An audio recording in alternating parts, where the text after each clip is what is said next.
So this is a review on how to use Photoshop's gradient tool and how to make your own gradient. That's number 6 on the required items for Photoshop review. So minimize. Here's Photoshop.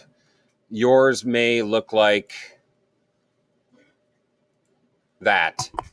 This is taking up a lot of space over here. So if yours looks like this, watch. Grab the layers palette, drag it off and release it.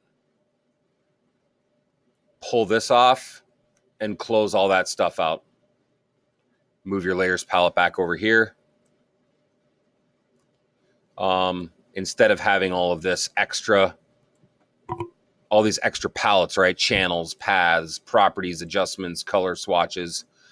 I like to just have layers and then grab this with it's the bar up here and then close it.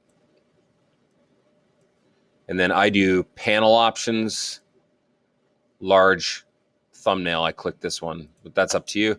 And then my toolbox, I usually pull it off like that. You can go long or short. Entirely up to you. File new, making a new canvas. This is Photoshop review. Just go to art and illustration right here. There's film, video, mobile, web, print, photo, art and illustration, and immediately make sure it's on inches. Highlight this. I'm going to do a width of 5 and a height of 7 inches. 300 is already there. Leave RGB alone, and I'm going to do transparent. Scroll down. You got to scroll down with your little scroller. All right. So the hotkey for the gradient tool in Photoshop is, anyone? G. Nice work, Zach. Hey, I said your name and it's now on video. G. All right, so there's a hidden tool in there. Oh, there's 2.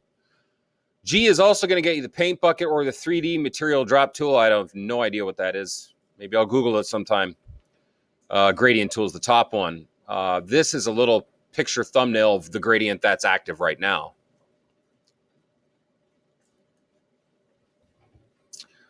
That is the linear gradient. Here is radial gradient.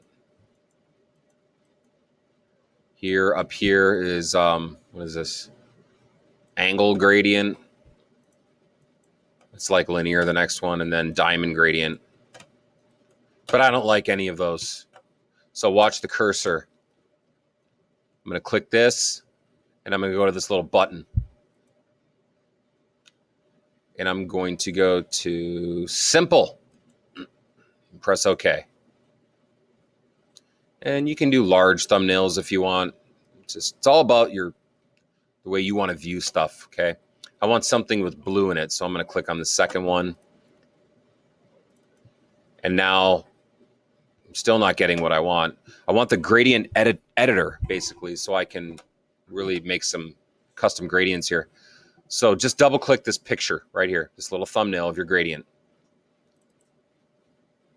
Now I have the gradient editor palette or panel, and ignore the top 2. These are called stoppers. You can move them. Don't mess around with the top 2 for now, just the bottom 2. So I'm going to leave this one here, and I'm going to double click this white one, and I'm going to choose like a blue-green. Yeah, that's nice. I'm going to press OK. And I'd like a third color, so I'm going to move this one to the middle, and I'd like to add a third color here. So if you don't see a gradient stop, if you just click, one will appear. So click, and then you see I have another stop here. Now double click.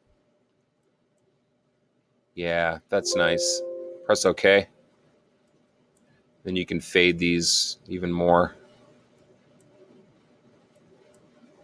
I'm going to make this one lighter. Okay. Good.